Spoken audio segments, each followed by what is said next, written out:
Assalamualaikum warahmatullahi wabarakatuh. Apa kabar kalian? Semoga kalian baik-baik saja dan tetap diberikan kesehatan oleh Allah Subhanahu wa Ta'ala. Bantu channel kami dengan cara subscribe dan tekan tombol lonceng kalian. Terima kasih. Semoga kisah ini bermanfaat.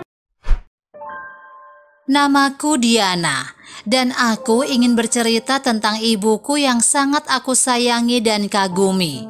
Seandainya dia masih ada, itu yang selalu aku harapkan tahun ini.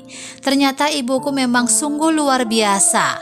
Dia bekerja untuk membantu perekonomian keluarga, mengerjakan pekerjaan rumah, bahkan mengurus anak dan suaminya. Namun aku tak pernah melihat ibu mengeluh tentang rasa lelahnya selama ini. Sementara aku sungguh jauh sekali dari sifatnya yang tak pernah mengeluh. Karena hampir setiap hari ada saja keluhan yang keluar dari mulutku. Aku tak bisa menjadi sosok yang tangguh seperti ibu. Sosok yang selalu menjadi pahlawan bagi keluarganya. Ibu adalah salah satu idola dalam hidupku, poros dalam rumah kami, poros dalam keluarga kami. Jadi ketika kami harus kehilangannya, memang membuat kami kehilangan pegangan dalam hidup. Semua menjadi terombang-ambing tak menentu, karena ibu adalah jembatan yang biasanya menjadi penghubung antar anggota keluarga sering berseberangan. Kini ibu telah tiada. Jadi mau tidak mau kami harus berusaha menata hidup kami sendiri, membangun jembatannya sendiri untuk menjaga keutuhan keluarga kami, serta saling mengisi di antara kekosongan yang timbul di rumah. Ayahku dari dulu hanya pekerja serabutan, penghasilannya kadang ada, kadang harus menunggu. Oleh sebab itu, ibu harus turun tangan untuk membantunya menafkahi keluarga. Dia menjual bumbu-bumbu dapur di kios kecil di pasar. Penghasilannya memang tak banyak, akan tetapi cukup untuk memenuhi kebutuhan kami sehari-hari. Sementara kakakku setelah lulus sekolah langsung memutuskan untuk menikah, meskipun tanpa persetujuan orang tua sekalipun. Dan keputusannya untuk menikah muda itu cukup mengecewakan ibu. Karena sebenarnya ibu berharap banyak agar kakak mampu membantu perekonomian di keluarga kami. Tapi nasi sudah menjadi bubur, dan orang yang paling sulit dinasihati adalah orang-orang yang tengah dimabuk cinta. Jadi apa boleh buat, ibu hanya bisa mengikhlaskan keputusan kakak tersebut. Toh dia sudah dewasa dan bisa menanggung resikonya sendiri. Lalu aku sendiri masih kuliah. Ya, aku memilih untuk melanjutkan pendidikan ke jenjang yang lebih tinggi dengan harapan bisa mengangkat derajat kedua orang tuaku di masa depan kelak. Dan untungnya berkat kerja keras yang kulakukan selama ini, aku berhasil mendapatkan beasiswa kuliah hingga selesai. Namun sesekali aku ikut berpartisipasi di berbagai acara kampus untuk sekadar mencari uang tambahan. Hidup kami memang sederhana, keluarga kami jauh dari kata kaya. Namun semua yang kami butuhkan masih bisa terpenuhi, dan itu semua berkat ibu. Dia selalu mencoba memenuhi apapun yang kami butuhkan. Jika dirinya tak mampu membelikan apa yang kami butuhkan, dia akan mencoba mencari dengan meminjam kepada keluarganya atau kerabat terdekatnya. Bahkan tak jarang ibu akan mencoba membuatnya sendiri jika dirasa dia mampu. Kreatif memang. Beruntung aku memiliki ibu seperti dirinya. Komunikasiku dan kakakku pun sangat bagus hanya pada ibu. Ayahku cukup pendiam, hingga cukup sulit berkomunikasi dengannya.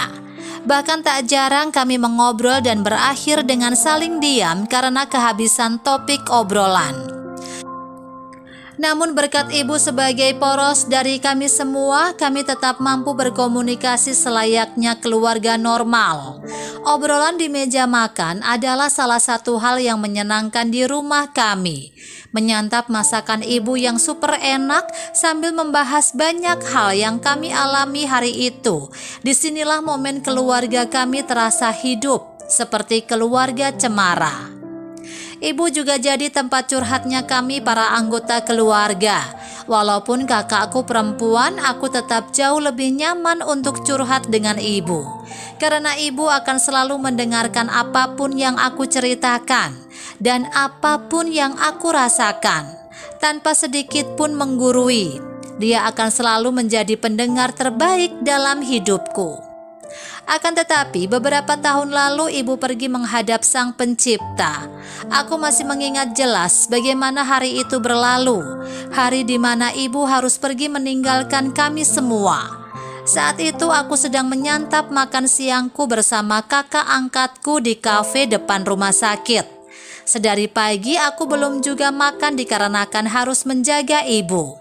Lalu aku pun dipaksa untuk makan siang agar tidak jatuh sakit juga. Namun saat suapan ketiga yang akan masuk ke mulutku, tiba-tiba kakakku menelpon. "Mar, cepat ke ruangan ibu. Ibu sudah tidak ada," ucap kakakku tanpa sempat memberikan salam. Aku yang sedang berusaha mengunyah makanan tentu saja terkejut dan tanpa sadar menyemburkan segala yang ada di dalam mulutku. Tanpa mencuci tanganku, aku langsung berlari tanpa berkata apapun pada kakak angkatku. Aku berlari semampuku sambil menangis. Jarak dari kafe ke ruang rawat ibu cukup jauh. Bahkan rasanya aku tak mampu lagi untuk berlari. Aku melepas sendalku dan berlari terseok-seok sambil menangis. Kekuatan kakiku semakin melemah. Hanya tangisku saja yang semakin mengeras. Aku semakin menangis sambil bergumam, "Ibu, jangan pergi." Orang-orang di sekelilingku menatapku yang menangis sambil berjalan seperti orang akan pingsan. Bahkan aku sempat mendengar ada dari mereka yang berkata, "Kasihannya." Aku tidak peduli lagi bagaimana orang lain menatap bagaimana hancurnya penampilan aku hari itu.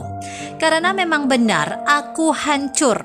Hatiku remuk, duniaku seolah runtuh.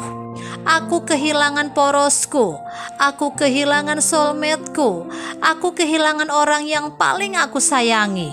Aku kehilangan ibuku. Ketika tiba di depan ruangan rawat ibu, kakak dan ayahku sudah menangis. Aku langsung masuk ke dalam ruangan dan ibu sudah tiada. Setelah kepergian ibu, aku dan ayah hanya tinggal berdua di rumah sekarang. Karena kakak-kakakku sudah memiliki rumah tangga sendiri. Kehilangan ibu masih terlalu berat untuk aku dan juga ayah. Ayahku juga jadi semakin pendiam. Tak banyak hal yang dia ceritakan. Tak ada yang tahu bagaimana hancurnya hati ayah. Kami berdua juga jarang berkomunikasi, hanya sekadarnya. Kehangatan rumah kami kini mendadak hilang. Setelah 40 hari kepergian ibu, ayah mencoba untuk meneruskan kios yang sudah ibu bangun dari nol. Aku tentu saja setuju agar ayah punya kegiatan dan tidak terus-menerus kepikiran ibu.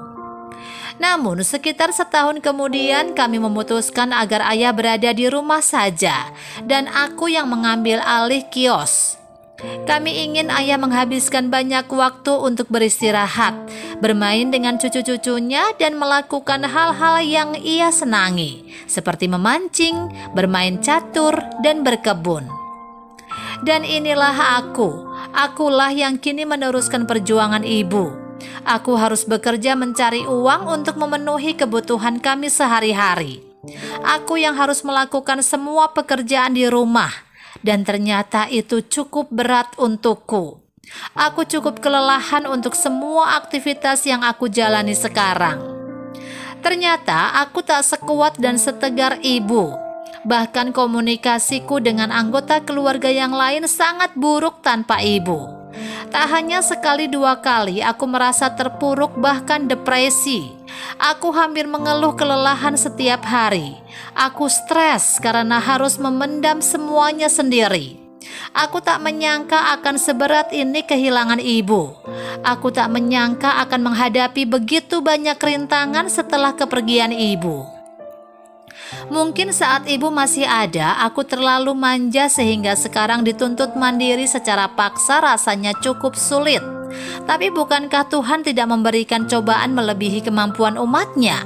Dan aku percaya itu. Aku percaya Tuhan yakin aku mampu untuk menjalani semuanya. Seperti inilah hidupku sekarang. Harus kuat dan mandiri. Harus banyak belajar untuk menata hidup lebih baik lagi. Aku belajar memperbaiki komunikasiku dengan ayah dan dengan kakak-kakakku. Kemampuan berkomunikasiku mungkin memang tidak bagus, namun sekarang cukup baik. Aku membiasakan diri untuk ada di rumah saat makan malam. Setidaknya saat makan malam aku bisa gunakan sebagai waktu untuk ngobrol dengan ayah. Aku juga harus ingat bahwa bukan hanya aku saja yang terluka ketika ibu pergi. Keluargaku yang lain pun pasti merasakan hal yang sama. Hanya saja mungkin mereka lebih baik dalam menyimpannya dibandingkan aku. Hidup kami memang sederhana, keluarga kami memang tidak sempurna. Akan tetapi aku selalu berharap kehangatan di dalamnya akan selalu ada, sama seperti saat ibu masih ada di samping kami. Karena sejauh apapun aku pergi, keluarga adalah satu-satunya tempat paling nyaman untuk kembali. Dari kisah ini kita belajar bahwa Tuhan tidak akan memberikan ujian di luar kemampuan umat-Nya. Dan sosok ibu dalam cerita ini merupakan sosok yang kuat dan tegar dalam menjalani hidupnya yang penuh dengan cobaan. Selepas kepergiannya, semua anggota keluarga merasa sangat terpukul. Terkhusus Diana, si bungsu yang selama ini sangat bergantung pada sang ibu. Merasa dunia tiba-tiba runtuh begitu idola hidupnya berpulang. Apalagi saat dirinya dipaksa kehidupan untuk menjadi sosok yang lebih kuat dan mandiri. Namun Diana berhasil membuktikan bahwa dia mampu melewati itu semua dengan versi terbaiknya sendiri. Nah, bagaimana menurut kalian? Tulis pendapat kalian di kolom komentar ya. Wassalamualaikum warahmatullahi wabarakatuh.